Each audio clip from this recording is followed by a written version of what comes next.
Tuesday, the 19th of December. I'm Stephen Ridgway. There's been a ransomware attack on Westpol in Italy. So, Westpol is a cloud services provider to many local and government organisations and departments, various municipalities, and so on throughout Italy. Looks like they've been hit. Well, they were hit 10 days ago by the Lockbit group and has suffered a very significant um, ransomware attack as a consequence of that. I mean, the timing of it. So there's a couple of reasons. Firstly, that I'm bringing this to you, not because we have a lot of. I have a lot of listeners in Italy, I'm sure, and those that are will be well aware of this. But I just wanted to think a little bit about the broader aspects of this. I mean, firstly, the timing of it. So, if you live in the Anglosphere, you may not be aware of this, but in lots of countries in Europe, there is a tradition of paying a 13-month salary in December, along with the December's 12th month salary, if you see what I mean. So it's very common practice.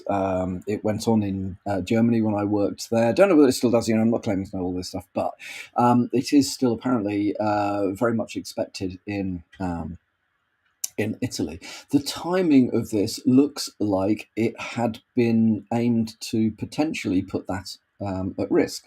The idea being, of course, that if you have large numbers of employees, and public employees, of course, are not quiet when things like their salaries are being affected. If you have hundreds, if not thousands, of people who are expecting to get a very large Christmas injection of money and that doesn't happen, they're going to be very vocal. So the disruption and the leverage for the ransomware group is noticeably higher under those circumstances. So that's something to think about. If you're being attacked, think about perhaps, or if you are concerned you might be attacked, think about times when the attack would be most disruptive. Because, well, you can't guarantee that that's going to be the time when your attackers do decide to focus on you. But if they understand your business, they possibly would look for those sorts of moments, aiming, of course, to cause maximum disruption, and give themselves maximum leverage over you in the ransomware discussions. Looks like in this case, for most of these organisations, they have managed to get away with it. Second, though, and so it does look like these payments are going to be made, which is good. If you're a public employee in Italy, I'm sure you're extremely glad that Westpol has managed to recover at least the ability to make these payments. So that's kind of cool. The next thing I think that is worth thinking about is this was an attack on the cloud provider, not an attack on the individual organisations. Now, we all know about sort of third-party risk and supply chain attacks and so on and so forth. But I still feel like when in discussions with organisations, the risk that your cloud provider is the target and that will then have an impact on your business is underestimated or not fully thought through. I mean, we still have, even these days, we still have discussions with organisations whose starting point is, well, we're in the cloud and everything else we've got is on a Mac, so we don't actually need any cybersecurity. Now, ouch, where do you go with those discussions? Well, one can start the long process of discussing where the risks really are and what suitable mitigations to those risks could be. But you're fighting an uphill battle, almost trying to secure a company despite itself rather than because they understand and want to become more secure. So attacks on cloud vendors themselves or cloud service providers themselves it's very difficult to mitigate those risks as a consumer of those services. You very rarely get anything other than a copper plate response to questions like how do you secure your stuff. It's very generic information, and it's untestable. Generally, it's untestable. I've yet to see a cloud service provider that will allow security testers to test the cloud provider's infrastructure. They'll allow you to test your own stuff that you run on that infrastructure, but generally, somewhere in the T's and C's, it says "Thou shalt not test us." Um, so that's a little bit worrying. So, perhaps I brought this to your attention just in order to raise awareness of the fact that you are very much at the mercy of other organisations if you are a substantially cloud-based company. No, I'm not advocating ditching cloud and going back to everything on-prem. I think there is a very good argument for some stuff to be on-prem. I think there's a very good argument for some stuff to be run as services in the cloud. But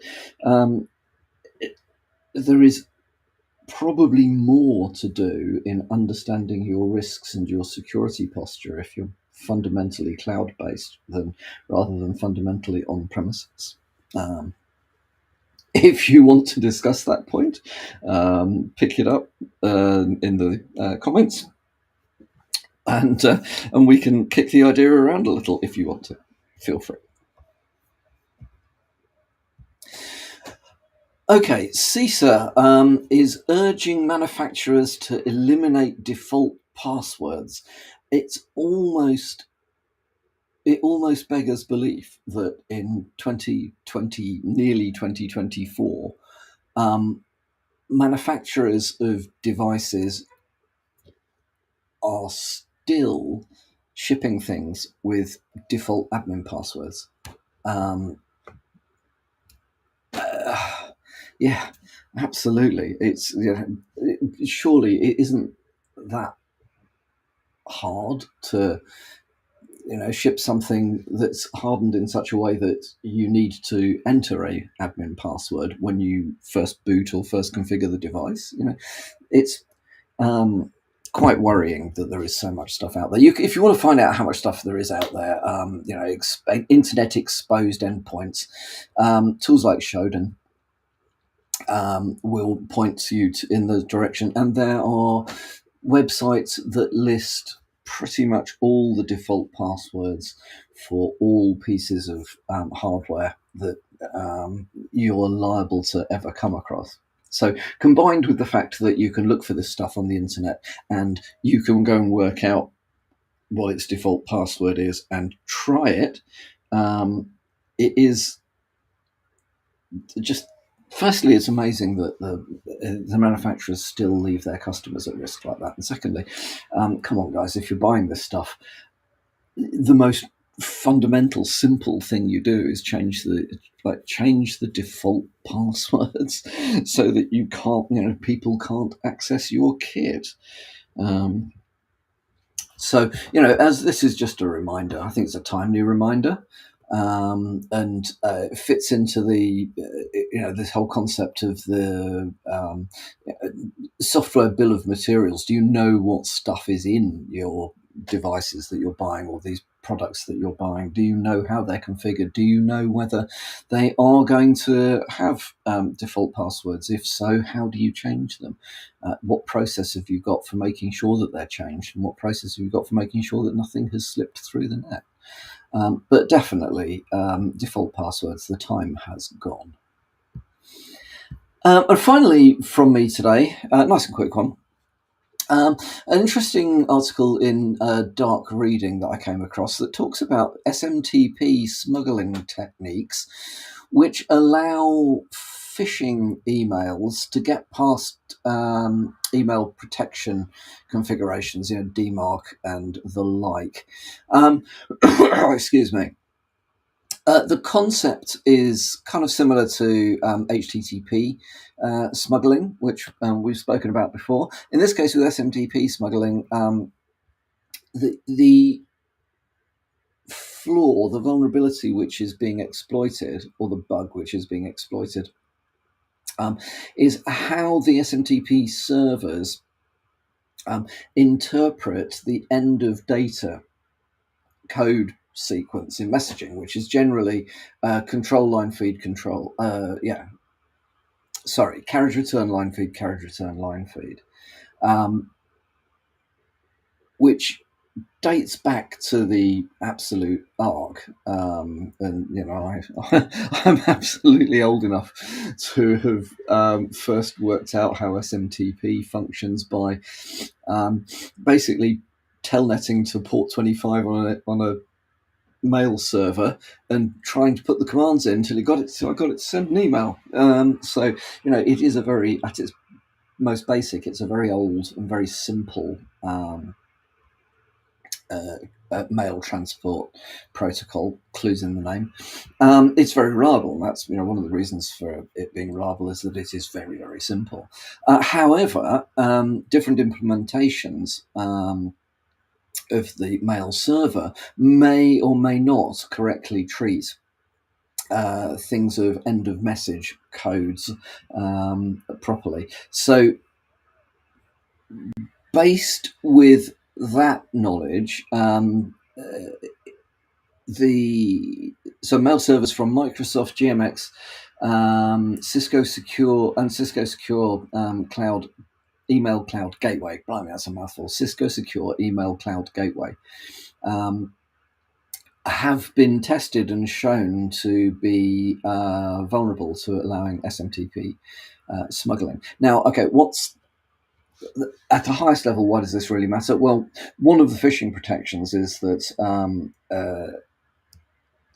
your inbound email server can check things like, should I be receiving an email that says it comes from domain X actually coming from this particular server?